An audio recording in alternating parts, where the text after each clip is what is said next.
आमतौर पे आप लोगों ने देखा होगा कुछ लोग बहुत ज़्यादा बातें करते हैं, वहीं दूसरे साइड से कुछ लोग कम बातें करते हैं। अगर आप लोग ऐसे लोगों के साथ मिले हैं तो आप लोग एक इंट्रोवर्ट और एक एक्सट्रोवर्ट इंसान से मिले हैं।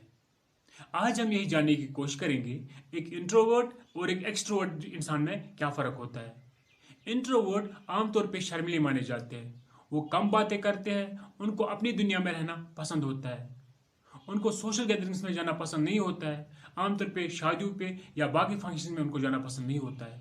उनके कुछ ही दोस्त होते हैं जिनके साथ वो बातें करते हैं। वो अपने राज हर एक इंसान के साथ शेयर नहीं करते हैं। वो बहुत ज़्यादा डीप थिंकर्स होते हैं। वो गहराई के साथ चीज़ों पे फोकस करते हैं। उनको साइलेंस पसंद होती है।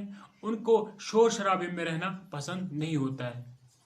वो आज़ाद रहना पसंद करते हैं, इसलिए उनको scientific research, accounting, software development fit पाया जाता है। वहीं दूसरे साइड से कुछ लोग जिनको हम एक्सट्रोवर्ट कहते हैं, एक्सट्रोवर्ट लोगों को बातें करना पसंद होता है। वो हर एक इंसान के साथ बात करते हैं, चाहे वो अजनबी हो या अपने हो। उनको सोशल गैदरिंग्स में जाना पसंद होता है। उनको दोस्तों के साथ ज़्यादा घूमना पसंद होता है। वो आमतौर पे दोस्तों और अपने फैमिली मेम्बर्स के साथ ही ज़्यादा टाइम गुजारते हैं। इसके साथ साथ इनको human resource management, training managers, doctors, teachers या इसके साथ साथ बाकी मैनेजर पोस्ट पे फिट पाया गया है। अब ये देखना है कि कोई भी इंसान इंट्रोवर्ट नहीं होता है, कोई भी इंसान पूरी तरह एक्सट्रोवर्ट नहीं होता है।